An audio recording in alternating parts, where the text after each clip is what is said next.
All right, we'll go ahead and get started. Welcome, folks. Nice to see you all.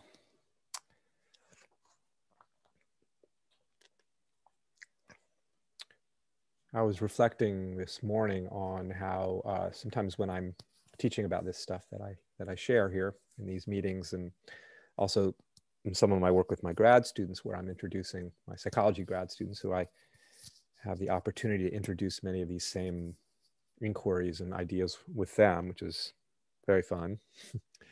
I'm sometimes met with this reaction that what I'm talking about is somehow very abstract and philosophical. And like I understand how it could be heard that way. And what's interesting is it's really quite the opposite of that. It's the opposite of abstraction, what I'm talking about. And we could think of abstraction as sort of thinking about what's here, wondering about what's here, trying to make sense of what's here. And there isn't anything wrong with that, of course. But what I'm really interested in is inviting folks to explore what's here, you could say, sort of beneath the surface of what we think it is, or just simply discovering that it isn't what we think it is, that it's much, much, much more than we think it is. It transcends what we think it is, ultimately. And I just wrote this, I was writing as I was reflecting on this, and I want to read what I wrote you, and it's really, is really an invitation to inquire together. So I shared in that spirit. And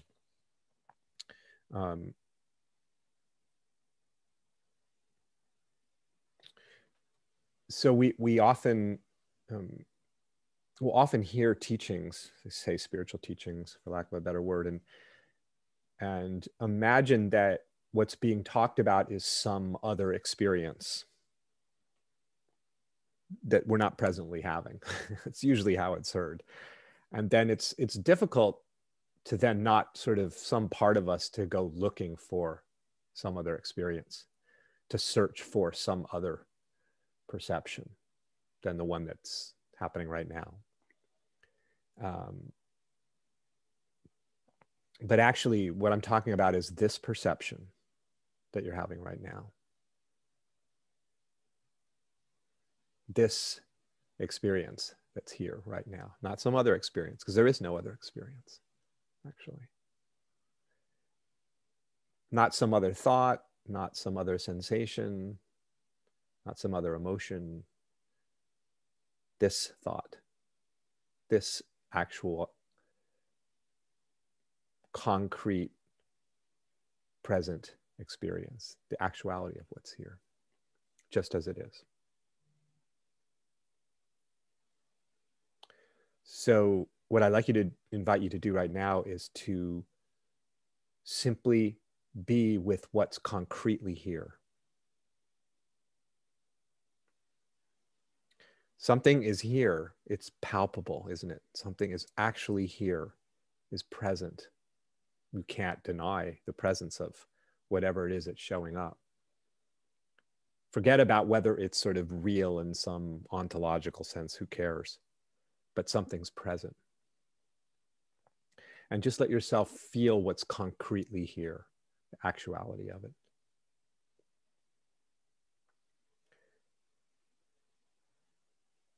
And then I invite you to ask this question, which is, whatever is showing up concretely right now in experience,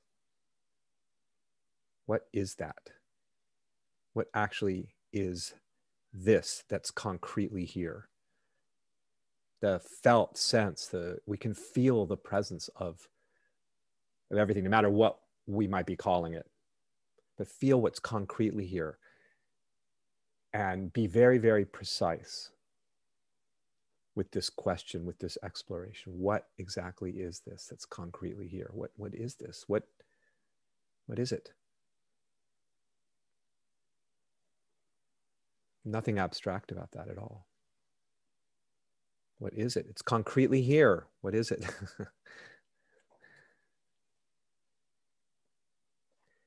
And stay with the concreteness. Investigate that concreteness, that palpable presence of what's here.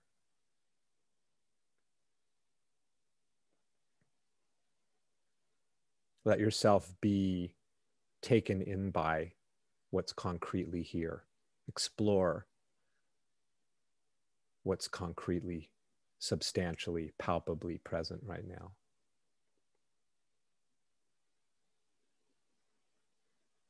We're not experiencing fear or joy or sadness or confusion or clarity, or we're experiencing experience. We're experiencing something concretely here that is not merely whatever labels we might be giving it, which in a sense tell us absolutely nothing about what's here. So just feel what's here.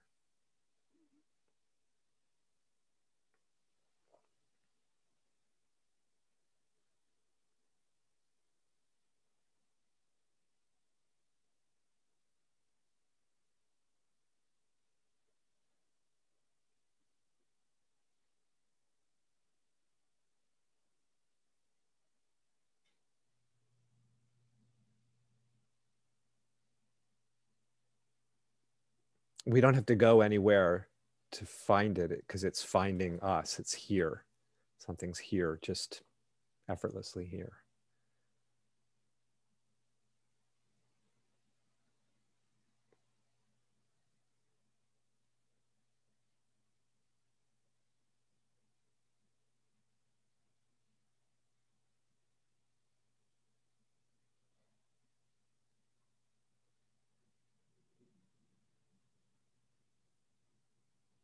You can investigate any aspect in the field of experience that seems to be showing up as something concretely, palpably here.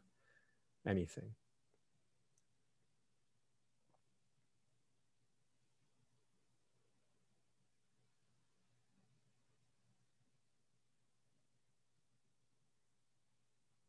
You take something relatively neutral, like what we would call breathing.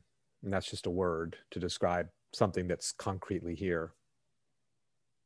Some experience that's here, some actuality that we then put the label of breathing on. So just forgetting the label for a moment. Whatever that label is apparently pointing to an experience, just feel what's concretely here that you might be calling breathing. What is it? What are the particles that make up breathing? This thing we're calling breathing. What's actually there?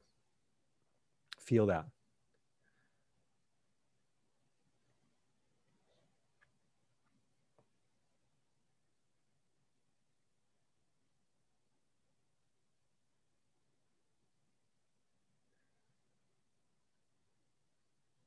You don't have to look for something, just feel whatever is here. Let it find you. You don't have to find it.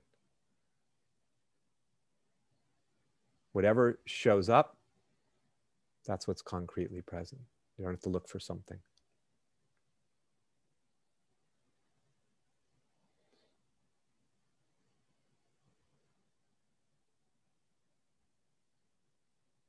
What's actually there that you call breath?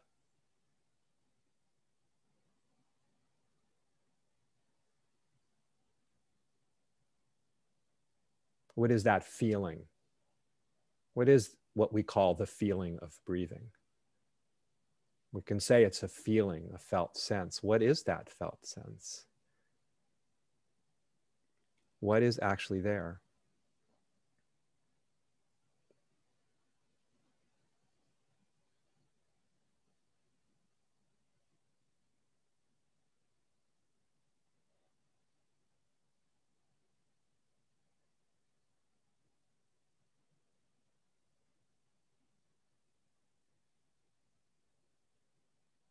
It's very curious what ends up happening in this kind of investigation is that if something's definitely here, it's palpable, it's concrete, right? And then when you go to look for it, you can't find what it is. And yet here it is, concrete. So this is the curious paradox, is that we find the unfindability of this. We find the transcendental, empty, ungraspable nature of this, not by going to abstraction or thought, but by going to what's concretely here. Go to what's most concrete and you will find what is the least concrete. That's what really trippy. That's where you find it. Go to what's most concrete. Feel what's here. It's not an idea that something's here. That's a hypothesis. There's no hypothesis that something's here. There's the felt sense of it. It's like undeniable that here is here, that the presence of whatever is here experientially. Then you feel that and you go to look for that and you try to find that, and you can't locate exactly what it is. You cannot get to the bottom of what it is. You cannot conclude what it is. You just keep finding more and more and more of some mysterious experiential phenomena that, again, you look for that, try to find that, you can't pin it down, you can't pin it down.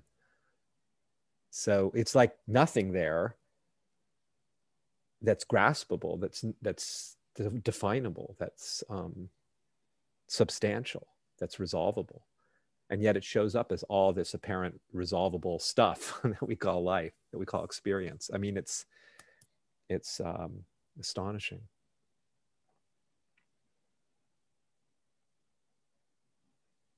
That's the old Buddhist sutra, I think it's the Heart Sutra, that emptiness is form and form is emptiness.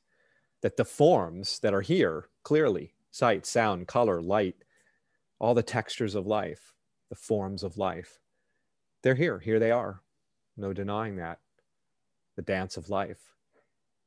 And yet when you go to look for what they are, you try to get to the bottom of what these forms are. You come up empty-handed. You cannot resolve what they are. They can't be determined. And yet that indeterminacy, that unresolvability, that empty nature, if you will, ungraspable nature, shows up as all this apparent graspable, resolvable, determinable phenomena that we call life.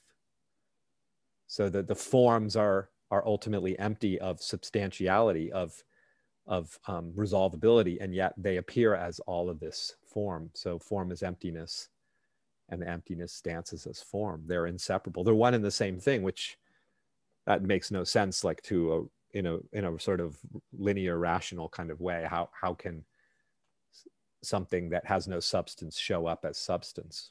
But it does. Just look. This is our actual experience.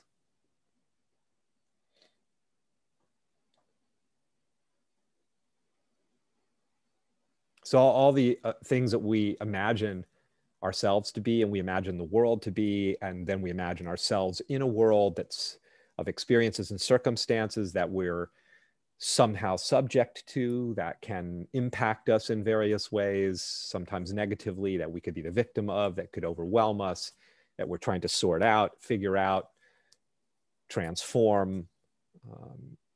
All of our efforts to try to manipulate all these apparent objects so that we can feel better and feel more at peace, and on and on and on and on, sort of the human game that we play, an understandable one. But it's no wonder that we would become frustrated at some point with that whole process, because we can't quite grasp hold of the very things that we imagine are things that we're trying to fix. They can't be grasped hold of. So we're trying to manipulate like apparitions, basically. We're trying to control apparitions. We're trying to rearrange apparitions so that we can be okay, but there's not something there to grasp hold of.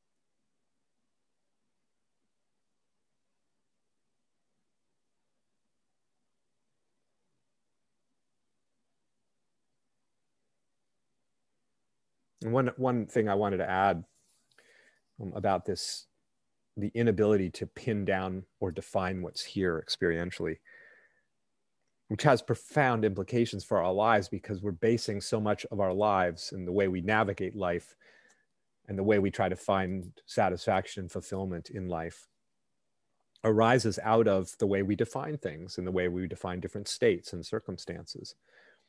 But discovering that we can't ultimately define what's here is liberating, because we're liberated from that entire game structure.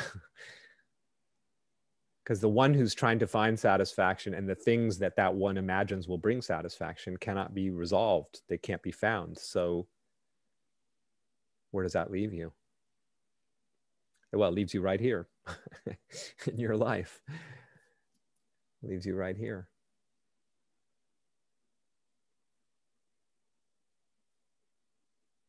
But there's not actually something to fix. There's not something that needs to be gotten rid of or repaired or transformed or made better. There's just this inconceivability, this infinity that shows up as all this stuff that we call life. But what it is in its basis is this indeterminate, infinite,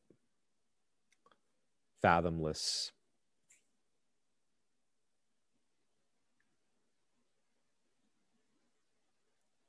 luminosity and brilliance.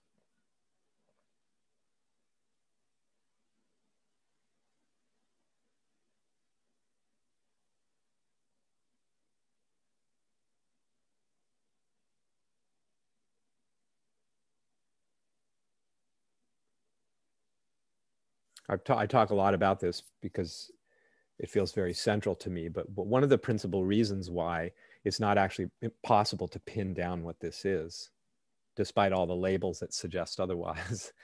Oh, I know what this is. I've got a word for it.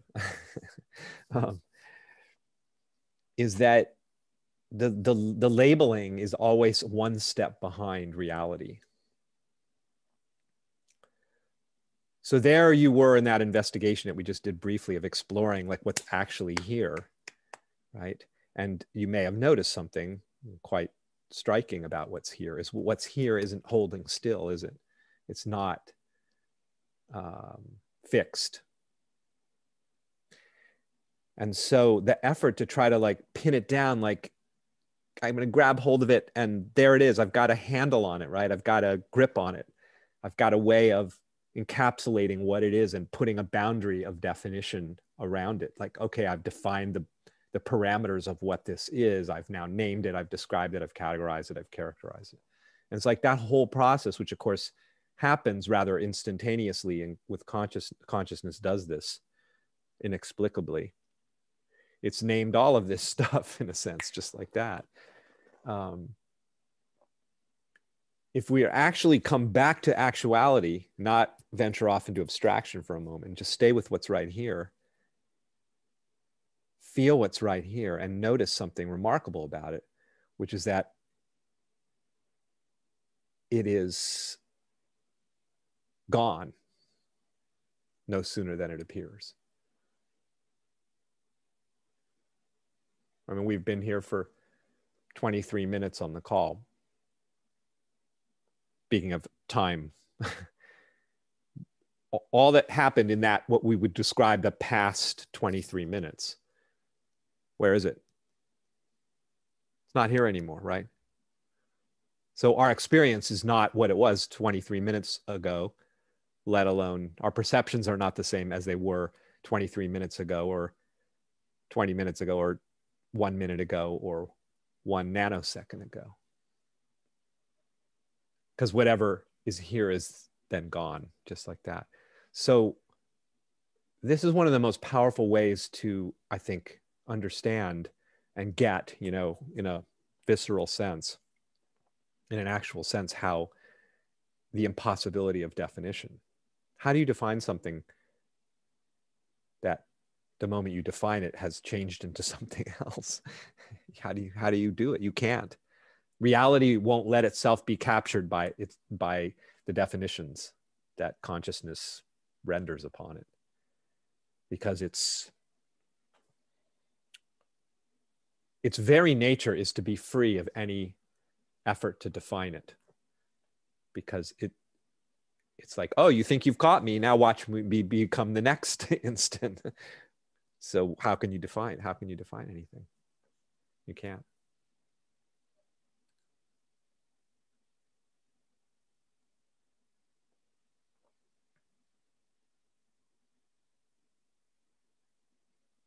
So we live in this kind of strange paradoxical condition of seemingly contradictory condition of, well, it seems like things are sticking around long enough to experience them, right? Like, wow, that felt really good, you know, or I feel like X, Y, or Z, or I'm experiencing X, Y, or Z, or I can hear this and I can understand his words and these words being spoken. So there's this sense of a kind of continuity to things. Like, it's not just like little flashes with no context. There's a sense of a flow that creates the sense of a kind of continuity of phenomena, for sure, which is what we call consensus reality. But experientially, we can also recognize just in a flash instant that there's no continuity experientially. Just feel that. Where's the continuity? It's complete discontinuity. Flashes.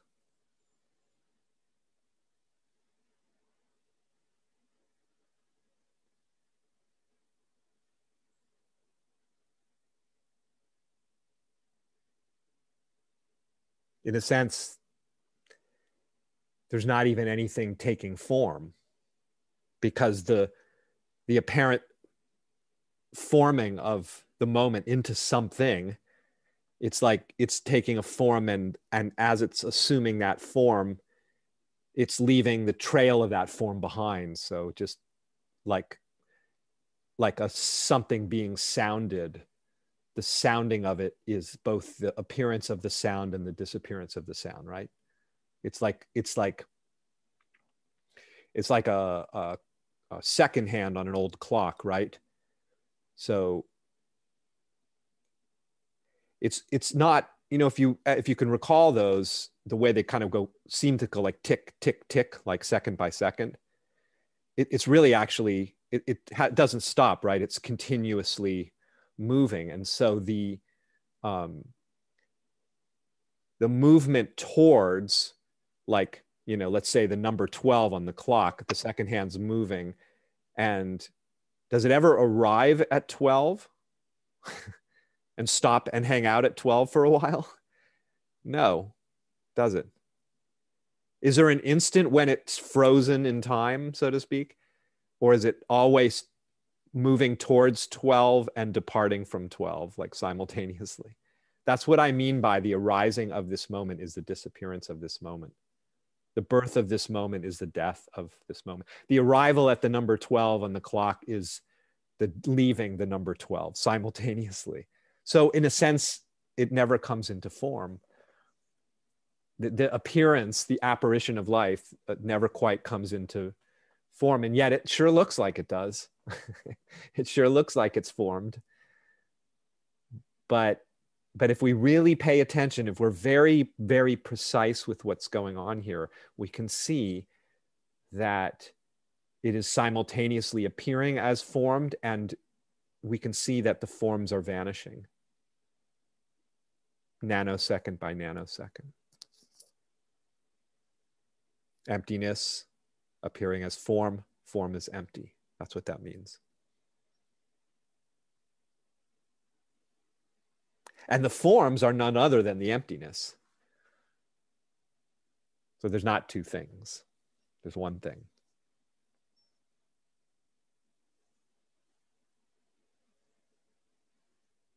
The waves of form are none other than the vast, empty, inconceivable ocean of existence.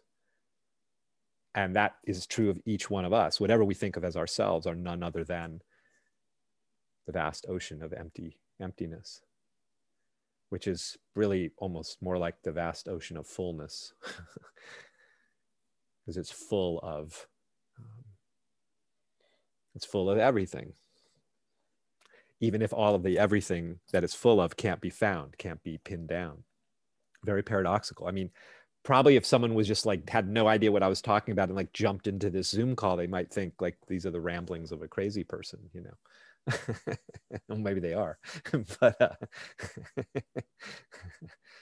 but actually, to me it actually makes complete logical sense too. It doesn't even sound like there's no illogic to it actually, even though it doesn't quite register in a certain way. When we think about something either has to be this way or that way, it can't be two ways simultaneously, but it is two ways simultaneously. It's just like the sense of being separate, right? Of being like a autonomous creature. I'm looking at Chris right now. He's kind of in the middle of my screen, and so I can experience Chris, what I call Chris, the form of Chris, the visual image of Chris, the sense of Chris as another, apart from me, right? So that sense of like two beings, separation. That's like the way the forms dance as separate pieces, right? The Chris piece and the John piece. But simultaneous to that way it can be experienced is right now, just tune into, Chris, you and I can tune into the fact that we can't find experientially. I don't experience Chris actually as an object.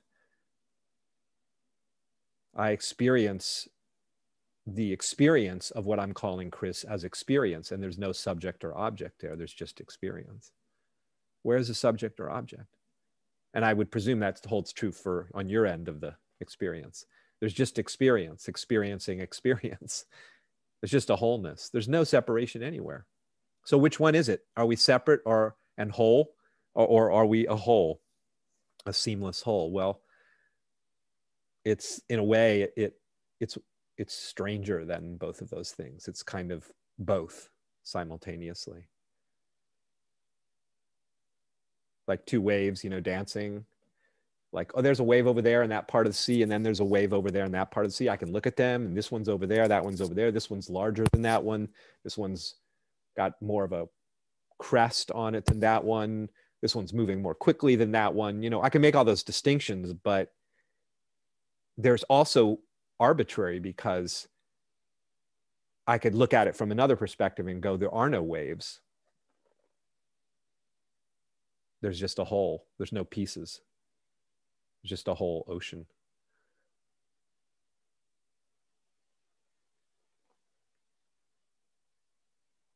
There's this idea, I wrote this little meme the other day, in Buddhist philosophy, the concept of emptiness, which I've touched on a little bit, is this notion that it's said different ways, but sometimes it's said like this, that phenomena have no independent existence. That's the idea of emptiness. And the phenomena, including what we think of as the self, has no independent existence. In everyday language, the way I would translate that is that the wave is none other than the sea. The wave doesn't have any independent existence, does it? It is none other than the sea. But we can talk about it like, oh, it's got an autonomy. It's a wave. Chris and John and Richard and everyone on the call, we could have a sense of having an autonomous, independent existence as a creature. But what we're fundamentally made of is, well, what are we fundamentally made of? There's no dividing line that can be found between the life that is each one of us and the life that is apparently outside of us. So we have no independent existence apart from the sea of life. And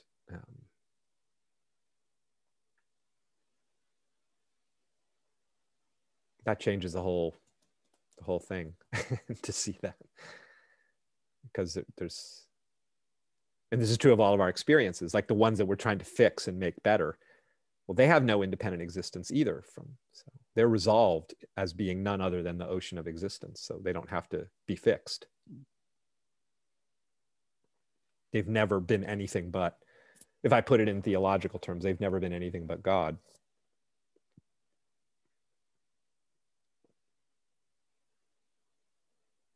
So what is there to fix about them or about us?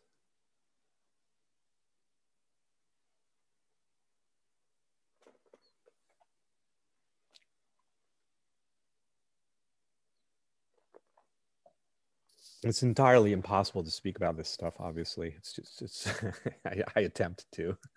Um, but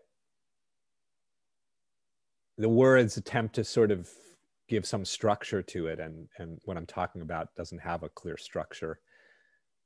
It's really unstructured. It's really not graspable. It's not, I can't put it into a framework of words, can I? I can't put it into a conceptual interpretive framework. I'm trying to use words to point that out. I'm trying to use words to point out that the words can't capture what's here. Our ideas can't capture what's here. Because the ideas want to put, delineations around things. That there is a this and a that this is distinct from that.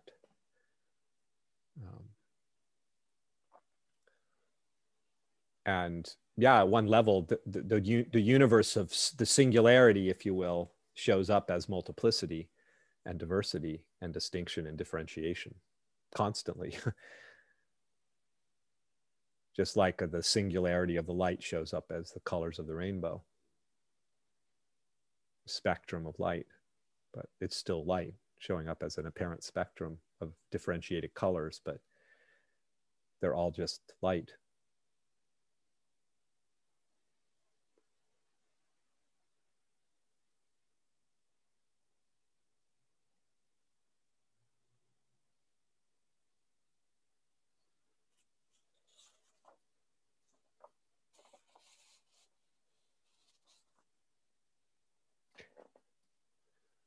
I'll read you this last thing and then we can open it up for some discussion if you'd like.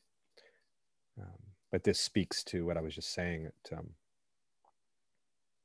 When the ocean becomes a wave, it never departs from being itself, the sea. The whole of existence is always at ease, always at rest, always at home, because there is not one separate piece or part pushing or pulling against another piece or part. There are no pieces and parts, which is why it's completely at rest. Because there is only one thing here, it's completely stable. The ocean of existence remains itself unchangingly. In other words, it never becomes anything but itself. Despite all this ever-changing wave-like appearances, it always remains one thing. Life, reality, call it what you will. Nothing but the sea, and this is really a key thing to kind of let sink in, nothing other than the sea can ever arise from the sea. So nothing but the natural perfection of reality can ever arise from that reality. So that's why that's what you are. There's only this singularity appearing as all multiplicity. And this is what you have always been.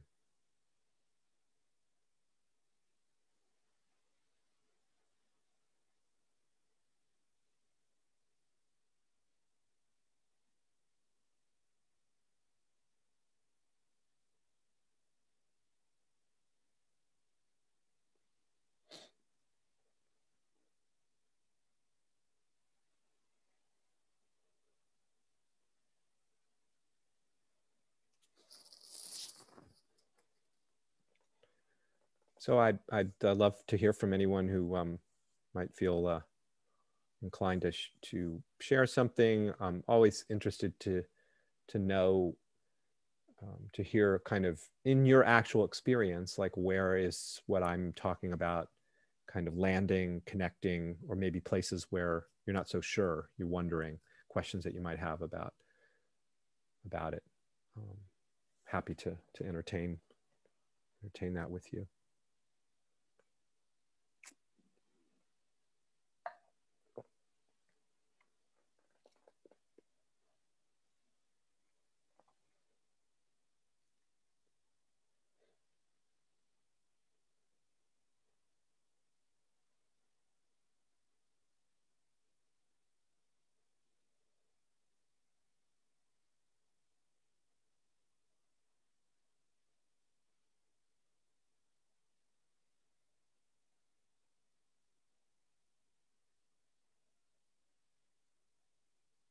Put in the simplest way I could possibly put it, maybe. It doesn't matter what you're thinking or feeling or sensing or experiencing, because all of it is none other than, all those waves are none other than the ocean. That's why it doesn't matter what you're experiencing. We might have certain preferences, which we appear to have. I certainly do. But at the deepest level, it doesn't matter, because all of your experience is none other than the ground, the basic state of everything.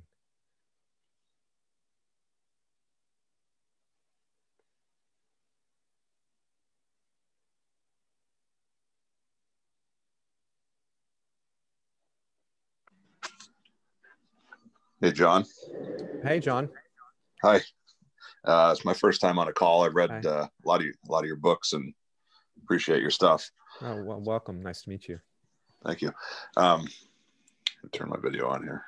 So I've had a few awakening experiences and so forth about, kind of encompassing what you're speaking about, and especially the noticing that everything is arising right now, like all the memories and the thoughts, and just how mind-boggling it is that all that information and all that knowing is contained within this right now, like all my whole, this identity and this past and this future, and just everything is just all happening in this instant. And it continues to fascinate me. It's amazing. But so, and then, I think about, I've been throughout my life kind of an anxious character, I guess. So I keep trying to reconcile that with, reconciling timelessness with not timelessness, if there is even such. The mind just tries to keep, like, okay, well, if it's just if this is all just arising now. But and that leads into like, but I'm going to die in 20 years or whatever, and trying to reconcile that is like kind of drives me nuts a little bit. So I don't know if you could say something about that. And right, well, it's almost like there can, to appreciate, for one thing, that there's been a lot of training / conditioning, just sort of growing up as a human being, and believing the many different things that we believe in terms of the way we think about reality, right? And so we could have a moment where there's a kind of waking up to see something, this other perspective that I'm talking about, as you were just talking about. But there can be these kind of pieces of us that are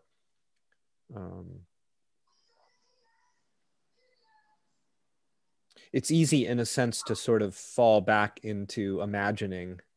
fall back into imagining that there's a future, that there's some potential problem to solve, that, I mean, definitely that can happen and does happen, so I think when that occurs, when you suddenly find yourself experiencing something like anxiety about the future, right? Whatever that might be.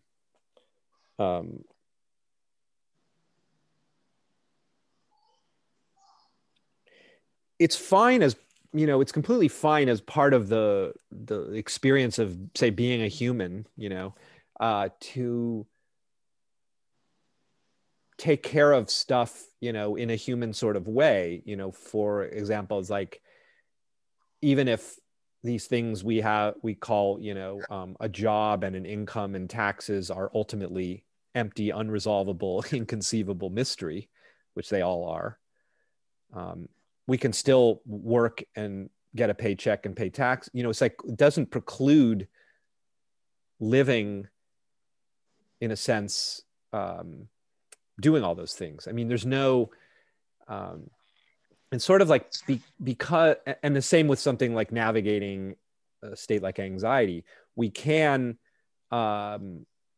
we could do things like, if anxiety is something that bothers us, we could take various steps to try to rectify that, right? We could practice deep breathing, or take anti-anxiety medication, or go to therapy, or to try to understand where it's coming from, or get a massage to calm us down, or go for a run. I mean, it's like countless things that we could do to try to change that state that we find unpleasant or uncomfortable or whatever.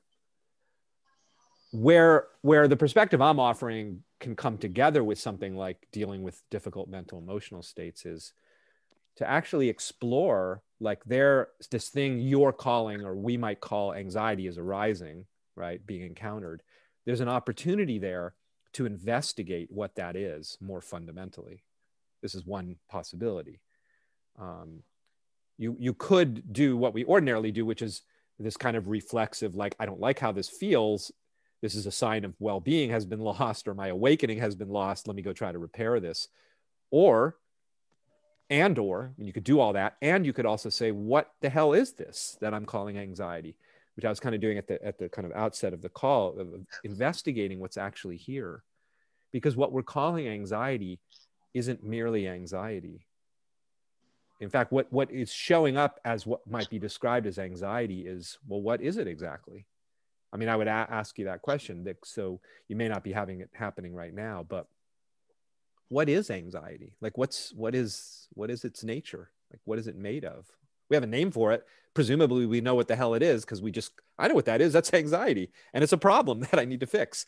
And so what I'm really inviting people to do is like, well, check it out. Like, don't assume that because we have language and concepts that we actually know what that is definitively. Because when you investigate it, you can discover that you don't know what it is definitively, that it's a complete, pure, unfathomable mystery, ungraspable, empty to the core of substantial, concrete definability. And when you touch that aspect of something like anxiety, well, now you've just accessed like the secret code to being free, even in the middle of a difficult state. Because from one side of the coin of anxiety, it's like, this sucks. I don't like this. It's a problem. Something's wrong with me. How come this is still happening? The other side of that very same coin of experience is, this is the pure presence of reality, of ungraspable, brilliant, transcendentally perfect reality. And then by recognizing sort of that dimension of a difficult experience, it opens up a whole new way, in a sense, of being with it, a whole new way of encountering it, a whole new way of dancing with it, in a sense. Does that make sense? Yeah, it totally does. Because I think, you know, these so-called states, or Mm-hmm. you know, emotional states, or sensations, or whatever, because I've tried the medication, the Mm-hmm. you know, psychology and all that kind of stuff, and Mm-hmm. it's you know, I found it mildly helpful, I guess. The medication's not really, but I think, you know, I've been conditioned ever since I was very young to think that something is anxiety when it's actually not. Right. Or not that I know what, you know, it becomes like I don't know, like a misnomer at that point. But it's like, it's almost like what I'm describing as anxiety is just the life force, or Right. just living, you know, it's living, happening. And Yes, you know, it is. It's the energy of life itself, the intelligence of life itself, showing up in a particular form that we might call anxiety. But I mean, it's amazing, you know, in that first sort of inquiry I was inviting us into, like, if you take a difficult state like anxiety, and you're just very exacting and very precise in the immediacy of what's being encountered. Like right now, you know, there you are, and there's this narrative going on like, oh shit, here's anxiety again. But that narrative can't actually hold up under scrutiny, because when you investigate what's actually there that might be being described in a narrative way as, first of all, the label of anxiety, and then on top of that, this sucks, why is this happening, this is a problem, like the I'm extra having a heart attack, etc. right, Yeah. the extra narratives on top of the Yeah. initial narrative. None of that is actually there. I mean, it's there as more experience. The narrative is there. But what the narrative is telling us is a narrative. But what's actually there in the like you were saying, like all that's really here is what's here right now. And in this flash instant, there's no, where is the narrative? Like to explain what this is. Well, there is no narrative. And right. And Yeah. so like it's just mind-boggling. It is mind-boggling. There's no like oxygen for the narrative in the flash instant, because you can't string together a bunch of ideas to tell a story about something that is gone no sooner than it appears as a flash instant. And so this is a very powerful way to be with every experience. Well, we are with every experience this way, but to kind of notice that, wow, simultaneous with all the interpretations and narratives, there's the immediacy, the actuality of what's here, which is this kind of inexplicable dance of, like you said, like of life force, of energy, of, I mean, there's no words for what's actually here. I mean, there's no words at all. It's like a light show of sparkling, scintillating, flickering, shape-shifting, ever morphing flickers of, I mean, how do you characterize when we could throw all those things together and go, oh, it's sensation, like we know what we're talking about? Like, no, we don't know what we're talking about. We absolutely cannot explain what's here. And that inability to explain what's here is freedom, because in a moment where you're confronted with something that you would typically, or we would typically say is a difficult state, right? Like anxiety or fear or something. It's like, we could imagine this whole narrative of, I'm a person having this experience, and this experience is a threat to me, and therefore I have to do something about it. That narrative, again, under scrutiny, what's actually here is a seamless flow of life energy, no subject, no object, and nothing actually there that's clearly definable. Just this seamless flow of reality. That's what's there. And that changes because it frees us from kind of the implications of the narrative, because the narrative is telling us, oh, there's something wrong, like an alarm bells going off, you know. But meanwhile, in the actual experience, is there anything wrong? There's just experience. No, it's like nothing's ever like in opposition with anything. Nothing is in opposition with anything. Exactly. Yeah. There's no struggle. There's no battle. There's just this, and there's not this and that. There's just this. Yeah. Thank you. That's helpful. That's good. I could just, it's just so endlessly fascinating just to pay attention to. Yeah. So. And even what's really trippy, John, and I continue to find this myself, is that you take these experiences that we typically put in the category of, yeah, that's not okay, and I don't like that. They can become very interesting, sort of like in the same way one might do when they take a psychedelic and they trip out on something that you would never think of tripping out on. I was talking to one of my grad students, and she was saying, you know, I've done some psychedelic exploration, and the way you talk about this stuff, it sounds like psychedelics. And she said, like, my friend and I were tripping on whatever mushrooms, and we had this peanut butter sandwich, and we just like lost ourselves in the peanut butter sandwich and looked at all the complexity of it and the crystalline formation of the peanut butter and the light dancing on the colors of it all. And I said, yeah, exactly.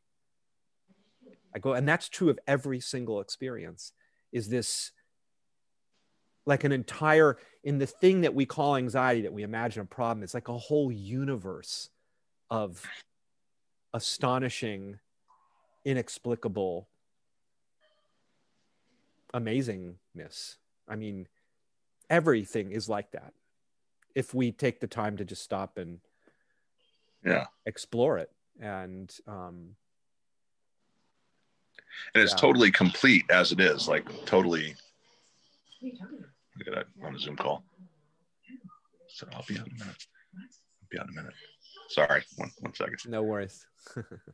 Just, it's totally. I lost my train of thought. Oh well. You were saying everything is complete. Oh yeah, complete. Yeah, because it's not going anywhere. Like you're when you were just talking about going to the 12 o'clock and then passing, and then it's not like headed to a certain location. It's just more of completeness or something. Well, where the funny thing is that wherever we go in experience, we end up in the same place. we experience the different flavors and textures, as we're roaming around the field of experience. We experience, a moment of, a sense of great openness. And maybe in the next instant, we feel like some contracted memory. And then in another instant, whatever, this emotion appears. And then it's just endless, like this endlessly changing, morphing, all the flavors and textures and qualities of experience, right? And yet, everywhere we go, we find the same inexplicable presence of, you could say, the basis of whatever it is that's showing up as all these qualities and characteristics that we are describing. Again, what is each one of those in its fundamental, basic kind of nature is something that can't be said. And so we always end up in the same place of like, what the place I imagine I just arrived at is a pure mystery, no matter how I'm describing it. At its basis, pure mystery.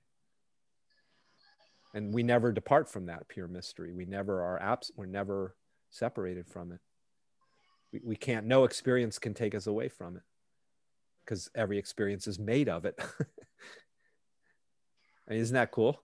It's like, it's like every experience is made of, God. So no experience takes you away from it. And no experience, and the flip side of that too, is that no experience can get you closer to it. Like none of us got any closer to to the basic nature of things by being on this Zoom call, even though it might seem like it, because you never left it. You never went anywhere. You're always just the fundamental nature. You're the absolute nature of reality. What else could you possibly be? I mean, all the way down to the quarks that make up what we call the body. I mean, we'll talk about mystery. Yeah. Well, you're talking about like a psychedelic experience. It's like, I would assume for a frog, my experience would be pretty psychedelic, from a different perspective. It's, yeah. Who knows? Yeah. Yeah.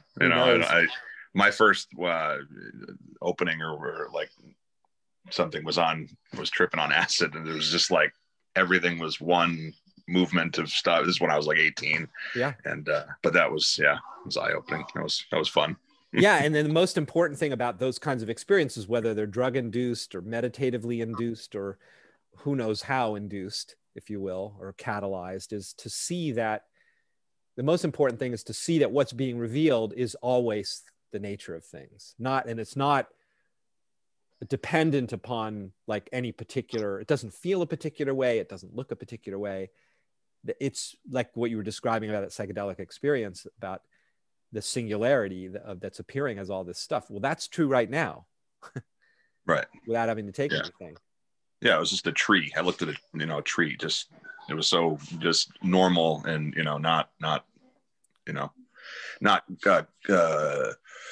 I wouldn't even describe it as like if I was describing a psychedelic experience, I wouldn't use this particular aspect of it. It was interesting. So, yeah. But thank you. I appreciate it. Of course. Yeah. It's great to meet you, John. You too. Yeah.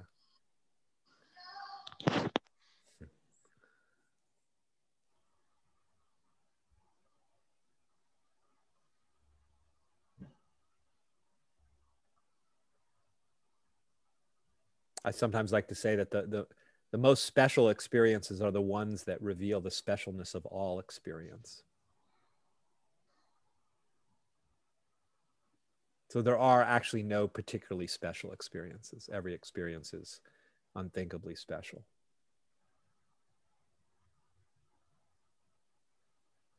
Sometimes that's more obvious, we could say, than other times, for sure. I wouldn't deny that.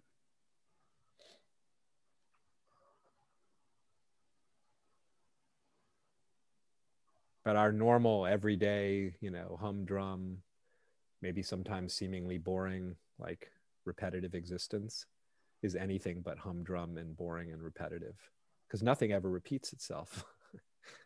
So how could we be bored when everything is always different?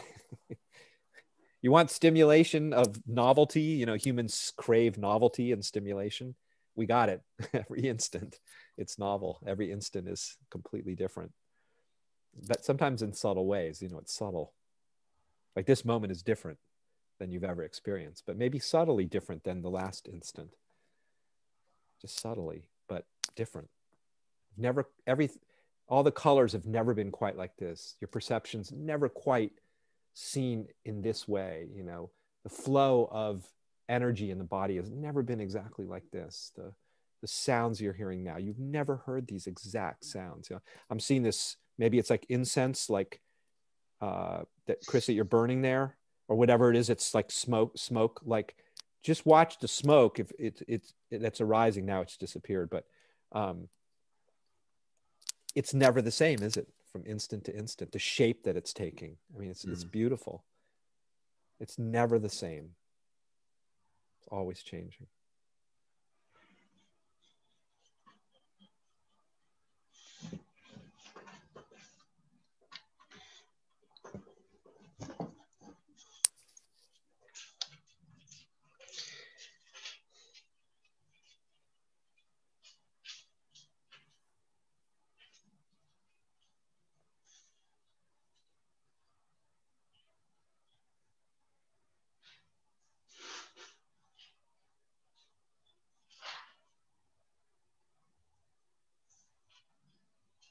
Maybe that's the real reason to burn incense, is to notice the shape-shifting nature of reality. I've heard it used as an analogy before. Yeah, I never thought of it before but I'm looking at it, and it's so obviously like a shapeshifter. Very cool. From I forget, used that the burning. It was from like some type of monk or something. How the light of awareness then shifting into constant movement and morphing and changing.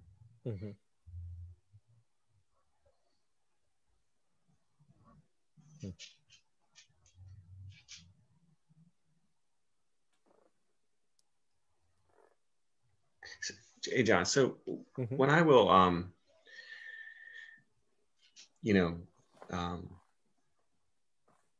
like how we started off the call, and so I can close my eyes, and because so for instance in your literature you talk about you kind of separate experience from the conceptual realm through thoughts and concepts, and then through kind of just the felt sense, visceral. So, and then so I can close my eyes and just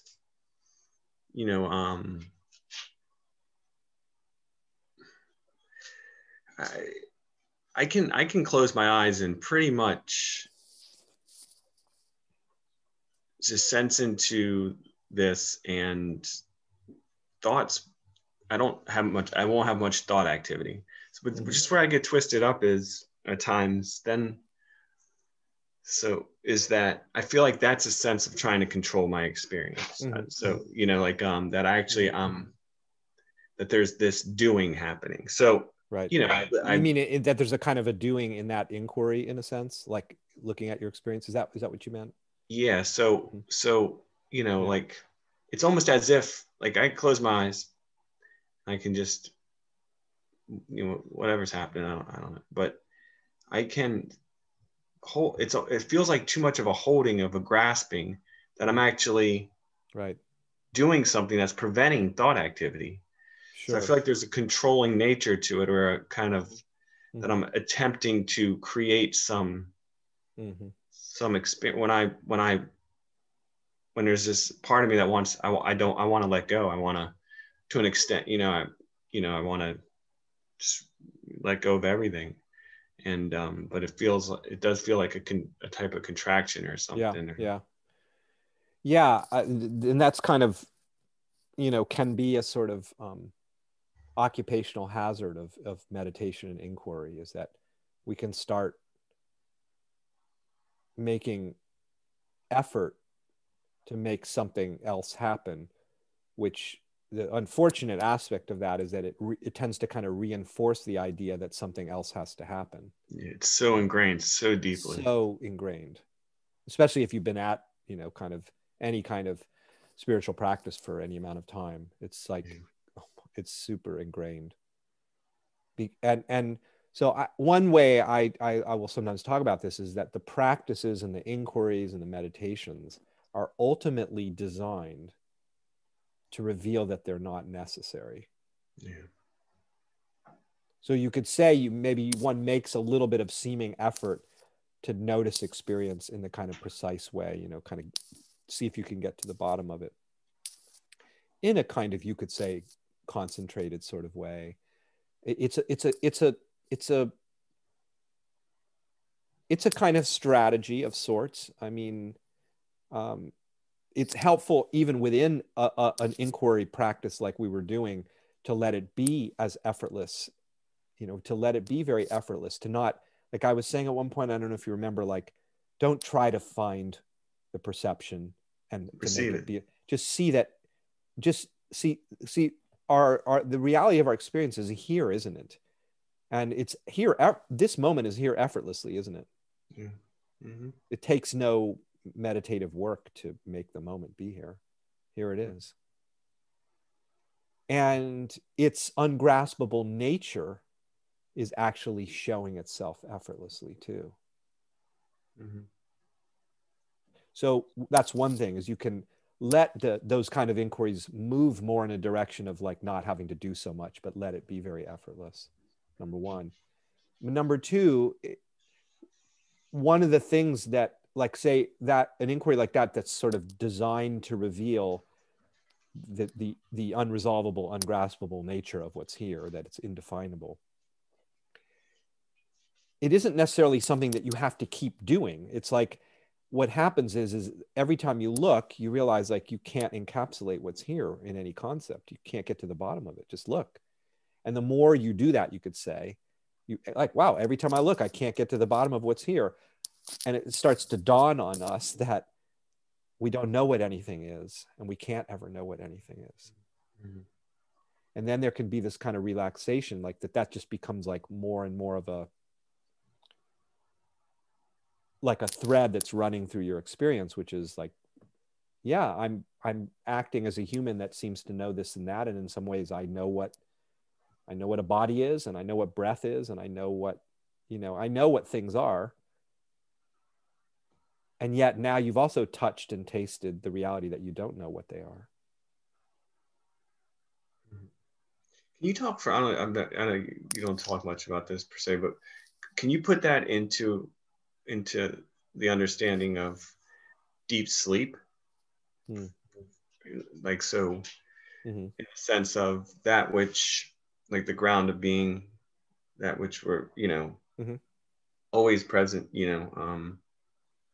whether it's in these samadhi type experiences we've had, or the, kind of the, the most gut wrenching pain we've experienced. Right.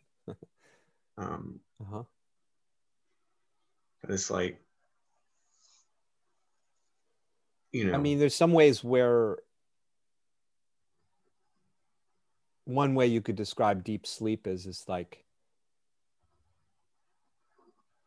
it there's such an seeming absence of content in a way in deep sleep. that all you're left with is the contentless, subtle beyond subtle, beyond subtle, beyond subtle, right?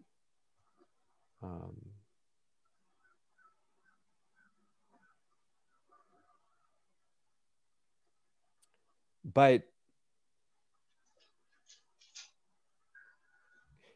in a sense, so it seems as if there's no phenomena to report on in deep sleep. So you could say it's like a blankness somehow, right? Mm-hmm. But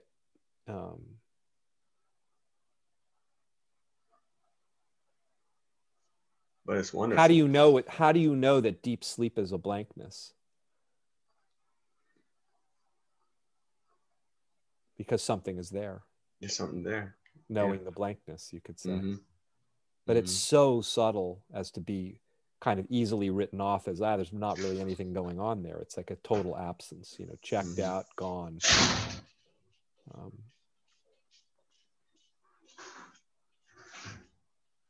Kind of one layer up from that is sort of dreaming, where we could say like, well, dreaming, people will make a distinction between lucid dreaming and non-lucid dreaming, where in lucid dreaming, it's like, you're dreaming, there's awareness, it's obvious, like you kind of wake up in the dream, right? If you've ever had lucid dreaming.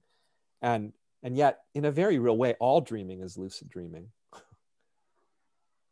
All there is lucidity. Because if there's anything that you're calling a dream, then, in other words, how is it possible to remember something where there wasn't lucidity, It's all lucid. It's just like waking life. Waking life is all lucid. There's no absence of lucidity in waking life ever. Everything is clear. Everything is luminously clear. When is clarity ever absent in waking life? It never is absent. It's always exactly, specifically what it is. Now, that might be a feeling of like, density or contraction or forgetfulness or whatever, however we might be describing like a moment of distraction or forgetfulness or something, but that's lucidly here as experience, isn't it? And I would say waking, dreaming, and sleeping are all kind of making sort of distinctions in terms of the texture and flavor of experience, but it's all experience. There's nothing but experience. In many forms it can take.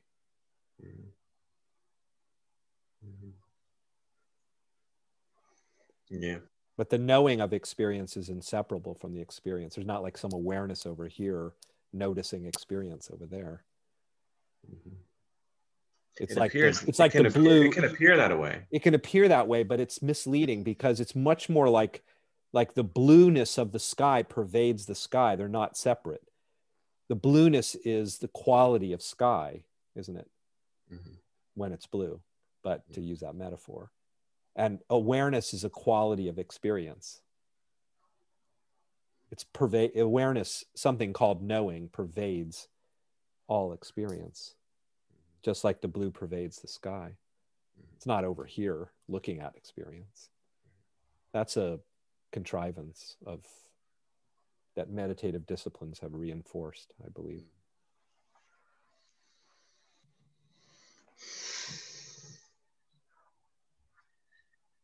I mean, just look at it. Where does awareness end and the content of awareness begin? Right. Can you find that dividing line? If so, then there's two things, but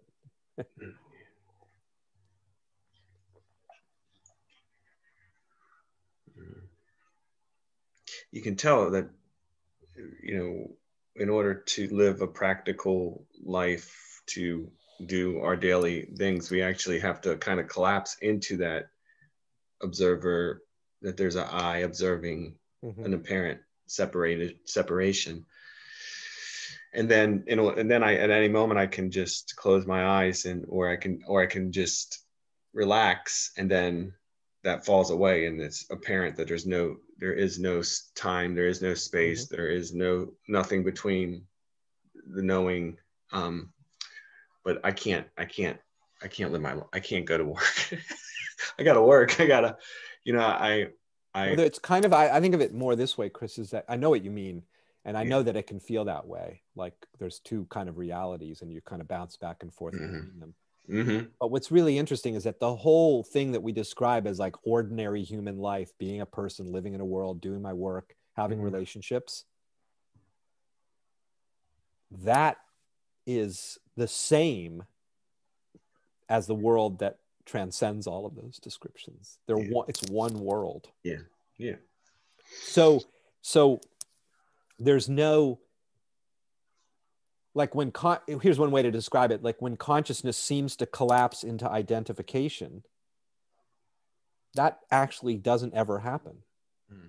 So liberation or freedom from identification is the realization that that bondage never occurred and identification never occurred.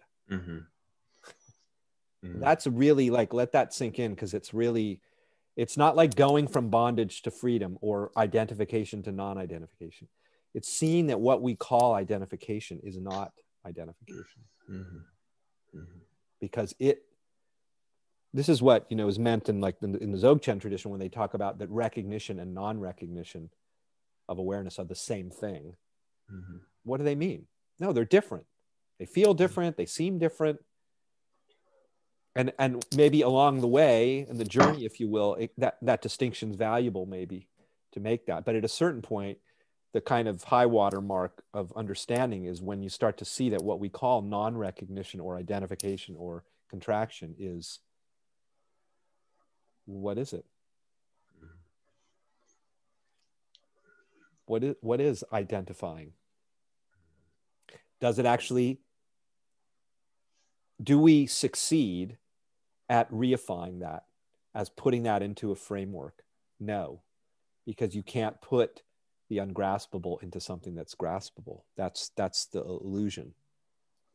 So identification doesn't hold. When you scrutinize what identification is, you realize that identification is the same as non-identification. They're both the mystery. And so we can live our lives, what we call our lives, with all this, and it's like, awesome. So what? Nothing wrong with it, because it never departs from the ground. Because it is the ground. Does that make sense? Oh yeah. It's easy, I think in when we encounter, kind of explorations like this, to get into the sort of mindset that there's something sort of to get beyond, right?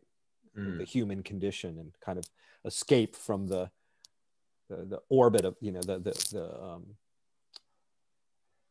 gravitational force field of like consensus reality, and like transcend that and discover like that's not the whole story. And that's a fair way to characterize it. But at a certain point, we come to realize, if you've ever seen these Zen ox herding pictures where the monk is like, goes through this whole process, there's 10 different pictures, I think. And you see that like he starts off as a human being, and then he starts meditating and he recognizes the void. And each one of the pictures kind of illustrates the journey of self-realization, kind of. And then the very last of the 10 pictures in the Zen ox herding pictures is the monk is like back in the marketplace with a satchel on his shoulder, walking through the marketplace. Because it's like, that's the same as discovering the void. Actually, they're not distinct. But sometimes you have to go through the process of like discovering the void to see that they're the same. The sameness of everything is the key. What is the same about everything? What is that? As I write in the last book that I wrote, what's the common denominator of everything?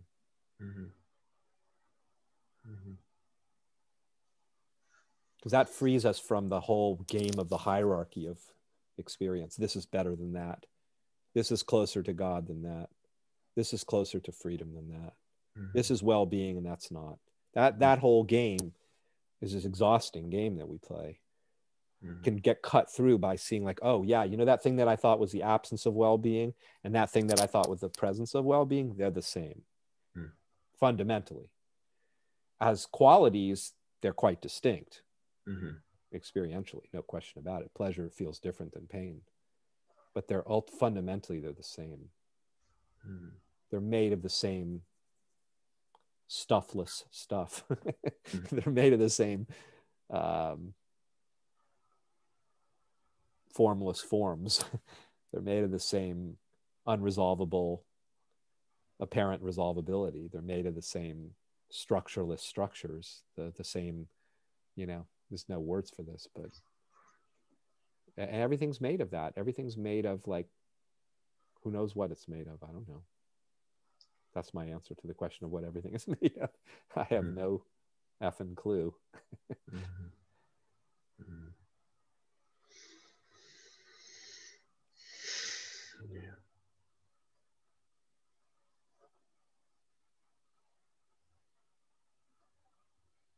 Yeah, so all those, whether it was the most painful experience or the most apparent liberating, was all happened here in this.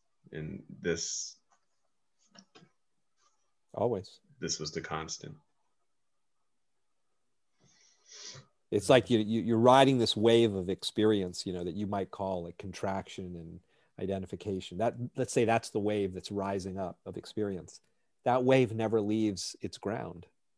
It never actually departs from the ground of the ocean of being, the ocean of existence.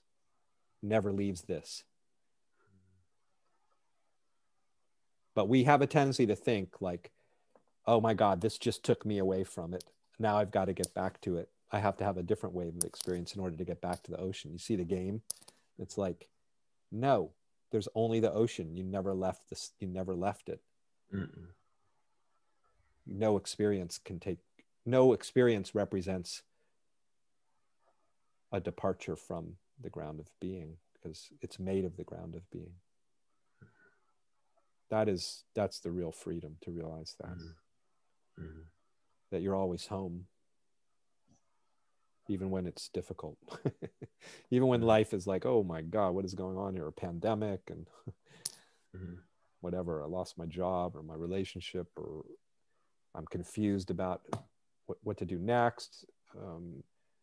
Or as John, who was here earlier, was saying, I'm suddenly feeling anxious about, what's happening with my health, or, the world. It's like, those are all just experiences, and they never depart from their basic nature. They can't.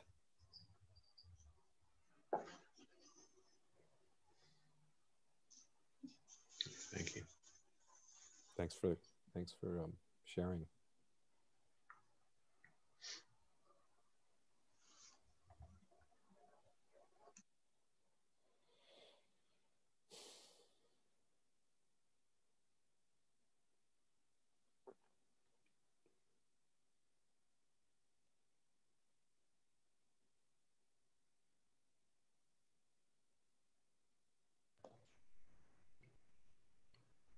I've been noticing over here, just traveling along with what's been said, and something you mentioned earlier on, at least how I remember you saying it, was something about how there's this tendency to transform, to get rid of, or to make better certain parts of experience. And I see that coming up here. It's quite strong, the conditioning, and quite old. And it's also interesting just to sit with this and just see that that's all conceptual, is sort of what I was getting in listening. It sort of came up that if I'm having this experience, like, let's just go to sensations in the gut, which are a common focus of something that needs to be transformed, gotten rid of, or made better. But that very movement itself is like very conceptual, that something's wrong. It's very conceptual. Yeah. It's like, if without that, or without being able to go there, there's just the experience of it doing what it's doing, or what's happening. And ultimately, it's an experience of who knows what exactly. That's what's really wild. It's like, it's a complete, it really is a bottomless, fathomless mystery of what the experience is. It's not, you cannot figure out exactly what it is. And yet, it seems like we can. And so much so that we can then consider it a problem. Yeah. But all of that rests upon the idea that we can actually define what's here. But if we come back to what's actually concretely present, it can reveal to us that it's not definable. And then where's the problem? Yeah, that's interesting. Just sitting that with you, it's like there's that tenant. It comes up so quickly, like in sensing it, or just being aware of it, or just that. Oh, there it is. It needs to be gotten rid of again. You know, it just comes up again as I'm sort of exploring and seeing, Right? well, what is it? It's Well, that's so powerful though to see that, because then there's this great opportunity you're being given to like, okay, well, let me check out that thing that I'm imagining as a problem, because every time you go and check it out in the ways that I'm, suggesting that you do and inviting you to, you can discover that, yeah, on one side, sure, it's a problem and maybe there's things you want to do to address it. Like that can be there because this basic unfathomable nature of everything doesn't exclude anything either. It allows for all steps we might take to change this or that. I mean, there's no problem in any of that, right? Like I could have a headache and I could take steps to rectify the headache. I mean, I don't have to just sit here and like, this is the basic state of reality and it doesn't need to be changed. I mean, I can see that, but it doesn't exclude the possibility of maybe addressing it at the other level of the descriptive level. You know what I mean? So I can do that. But that kind of knee-jerk habitual, like, oh my God, the alarm bells are going off. Like, and that is why the practice of just simply allowing your experience to be as it is so liberating. It's so transformative.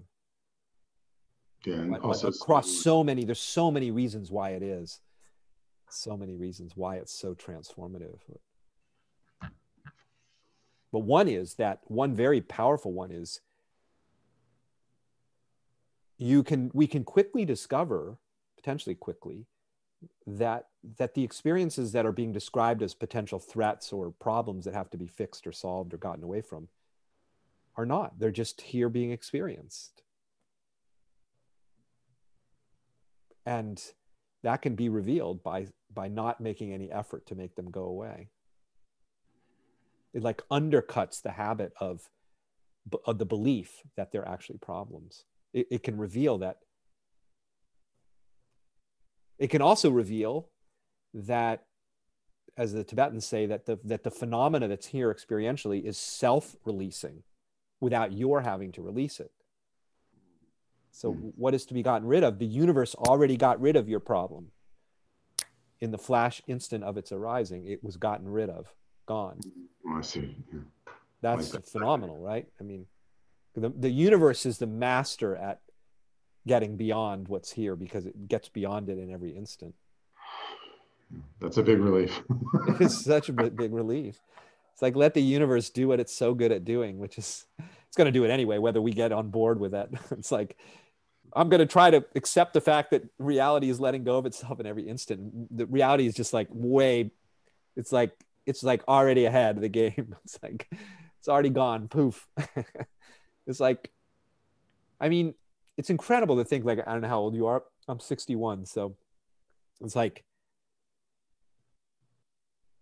61 years that I've lived. Where are they all now? Are they here? Everything that's ever happened, where is it now? Maybe there's echoes, we could say, of something that happened before, but the echoes are only being experienced now. So there's literally no past.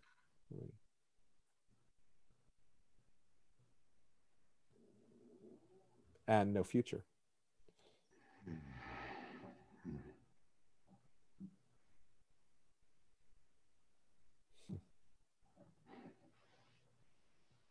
Thanks for bringing that up, though.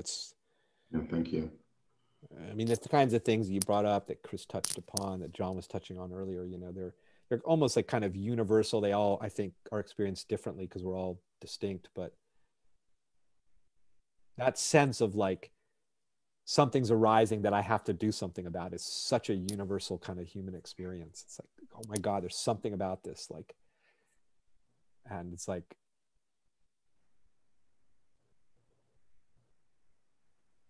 Yeah. It's amazing to realize that we don't actually have to do anything about our experience necessarily. Like we can just, here it is. And the other thing is we can't actually get out of our experience. We can't actually extricate ourselves from it, which is another interesting thing.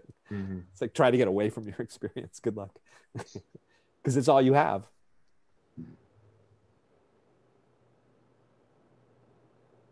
There's no, you'll never get out of your experience.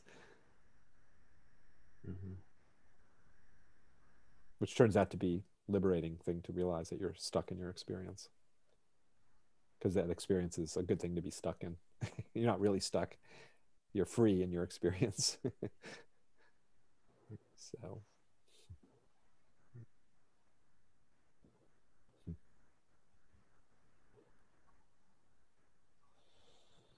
Free in experience, yes. Right here. This very instant.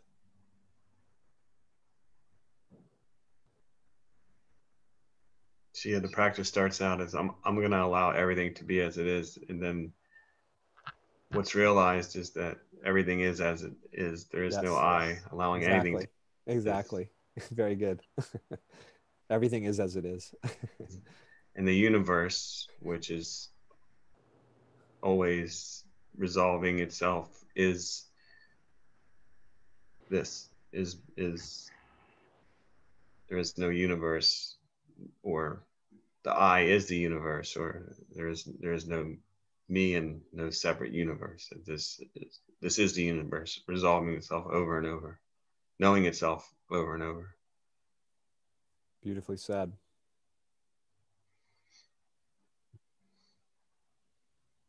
It's really the universe is just allowing everything to be as it is by its very nature. It's being everything.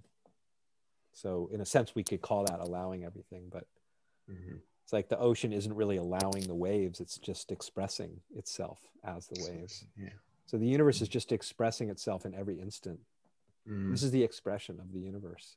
And the universe is perfectly being itself right now. That's why existence, it's experienced as an emergence almost. Like I can sense that there's something, it's as if there is something that's pulling, but it's also more so like an explosion, or just a expression. Yeah. Yes, I know what you mean. It feels very much like that, like from some unknown placeless place, this the absolute emergence of reality. Like, from whence is it coming, and how is it arising, and how is this moment here? Any of it? Sight, sound, color, light, perception, memory, sensation. I mean, just.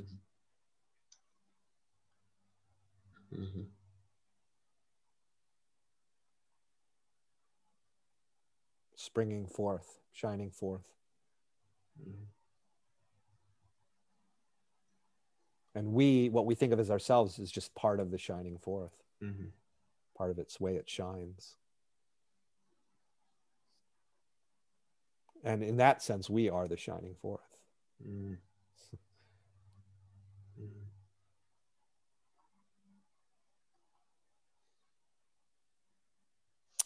Thank you all for joining me. Always a pleasure.